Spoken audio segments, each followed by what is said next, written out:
Guys, so I feel like all my videos come from like whenever I have a chaotic or crazy moment in my days. And so last night I got home and I went to my parents and I was like, you know what? I was just exhausted. It was a long day. And I was like, you know what? I'm gonna leave my parents early. I left about 8 o'clock. And I was like, I'm gonna go home and I'm going to relax and I am just going to get to bed early. Between like 9 and 10 was like my goal, because I was tired, and that was my plan. Little did I know that was not my plan. That was not what was gonna happen. And I had a work emergency come up that took an hour extra of my night. That was definitely not in my plan. And I was frustrated. I was annoyed. I was like, seriously? Like, this is not what I planned. And I was frustrated. I was annoyed. Like, those were the two biggest things that kind of came when I was kind of thinking about it, were the biggest emotions that I was feeling. And even as I decided, so actually, and it was even, I was coming home too early to kind of plan, I have family devos tonight. And so I was planning on doing that. And I was even thinking like, okay, I'm gonna do it on like the power of words and kind of towards gossip. And I was like, you know what? No, I'm gonna do it on plans changing, because that's exactly what happened to me last night. And I feel like that is a very small change compared to what's going on in the world. And with the coronavirus, like that is, the big thing that we're all dealing with and the changes that come with that. I know some changes that I've seen people experience. Jobs, huge difference. Some people are losing jobs for good. Some people are just not having a job right now. That's a huge change. I mean, even working from home is a huge change, especially if you have a family. I know that school, I work primarily in a school, and so that's been a big change for me. I know friends that are not going to grad school next year and they're waiting. They're putting things on hold that they never thought would happen. Finances, sports, people who were preparing, for their college season or even the Olympics, and preparing their whole life for this. Traveling, I know my missions trip was canceled. I know people were planning on going to like visit family that they don't normally see or go on vacations, and changed within just so quickly. And so my point is that within minutes, so much can change. In a verse, as I was thinking about how quickly things can change, James 4:14, and it says, "Yet you do not know what tomorrow will bring. What is your life? For you are a mist that appears for a little time and then vanishes. Yet you do not know what tomorrow will bring." So true. I feel like right now that is more evident than anything. Like, we do not know what tomorrow's gonna bring. And we are like living that right now, and we kind of are aware of that, and we know, because we only have so much control. We have to do what the government says, and I feel like we are kind of aware of that. But then I love what it says. What is your life? What are you planning? What is important to you? And then it reminds you after that, for you are a mist that appears only for a little time, and then you're gone. And I think that goes back to the question of, you're only here for a little time. So what is your life? What are you planning? What is important? I know for me, if you would have asked me what my life looked like 10 years ago, way off. If you would have asked me 5 years ago, way off. If you would have asked me last year, way off, like totally different. I definitely can tell you that when I'm 22 now, so 10 years ago, 5, even a year ago, I would have said, definitely married. That's always been like, since I was like 10, I, thought I was going to be married so young. Thought I was going to be a teacher. My degree's in counseling. Never thought I'd go to Grace, went to Grace. So many things that completely changed. So a little side thing that I had to include, because I love T. Rhett, and it kind of went with it. And so he says in one of his songs, "You make your plans and you hear God laughing." It's so true. I have made so many plans, and I am a planner, like I've said before. Love to have control, love to know, the order of what things are going to happen and be prepared. And I think God truly sometimes is like, Kendra, you have no idea. Like, that is not my plan for you. But you're going to find that out. So I know for me, when plans change, it just brings a lot of negative emotions, specifically being overwhelmed, uncertain, anxious. And I think too, oftentimes when there's a big change or a struggle or, a difficulty, it brings sadness. A lot of my changes, I feel like have brought a lot of sadness, to me. But I can tell you, as I look back, in my past, and I look to today, and I even, based on the word of God, I look to the future. There's one thing that does remain constant, and that is God. A few verses I wanted to share and touch on.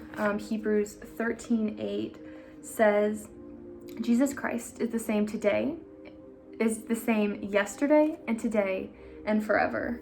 And then Malachi 3:6 says, for I, the Lord, do not change. Therefore you, O children of Jacob, are not consumed. And I think it's so important. So many people during change, they ask why God causes bad things to happen. And they, why did they die so young? Why did cancer take a loved one? Why did this storm kill off so many people? And, sometimes people even go as far as, why did God let this happen? And I'm here to tell you that I don't know every answer. I can't give you a specific answer of this is why this happened. But I can tell you, God is working through the pain. He is working through the change. He is working through the uncomfortable. He is working through that. And it may not always feel good, but he is working through that. So Ecclesiastes 3, I was reading it and I absolutely love it. Okay, if I can get to it. Come on. There we go. It just reminds us of all the change. And it just tells us that it's going to happen. So it says, for everything there is a season, and a time for every matter under heaven. A time to be born and a time to die. A time to plant and a time to pluck up what is planted. A time to kill and a time to heal. A time to break down and a time to build up. A time to weep and a time to laugh. A time to mourn and a time to dance. A time to cast away stones and a time to gather stones together. A time to embrace and a time to refrain from embracing. A time to seek and a time to lose. A time to keep and a time to cast away.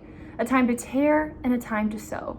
A time to keep silence and a time to speak. A time to love and a time to hate.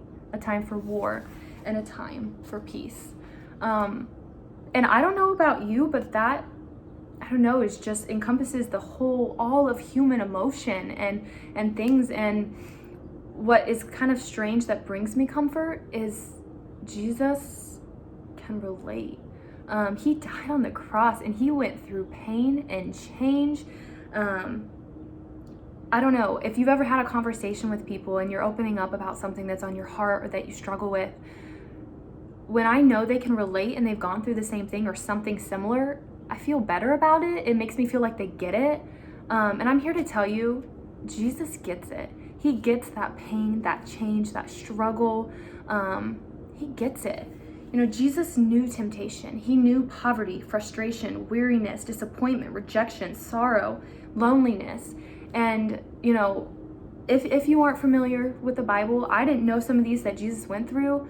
I encourage you to just even Google it. If you don't know where to look in the Bible, that's what I did, to be honest with you. And I found these things and I was like, oh, like that story does point to where Jesus struggled and Jesus was mocked and made fun of.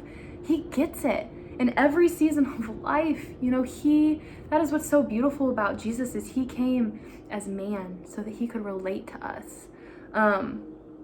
So I kind of want to end with something, kind of an illustration, and it doesn't exactly, I don't know, I might mess this up a little bit, but I felt like I've shared it with someone and I felt like they were able to relate, so I want to share it with you. So imagine that you're a parent, or if you're a parent, and you have a kid that is a crawler, and he's moving to walk. He or she is going to walk. In that stage, as they're trying to walk, they run into things, they fall, they get bumps, bruises, scrapes, cuts, they touch things that are too hot and they burn themselves, or they roll off of a bed or couch or something. And you don't find parents, even though they do it over and over and over again, you don't find parents bubble wrapping every single corner or edge or thing they could fall off of.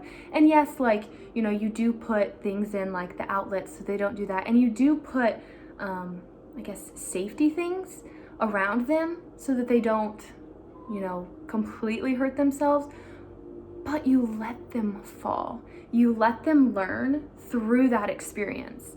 And that is the same thing about God.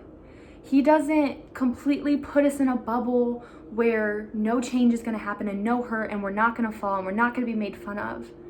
But just like a little baby, when they fall and they hurt themselves and they cry for their parents and they put their hands up and they ask and they're bawling and saying, they want that comfort, God is doing the same thing.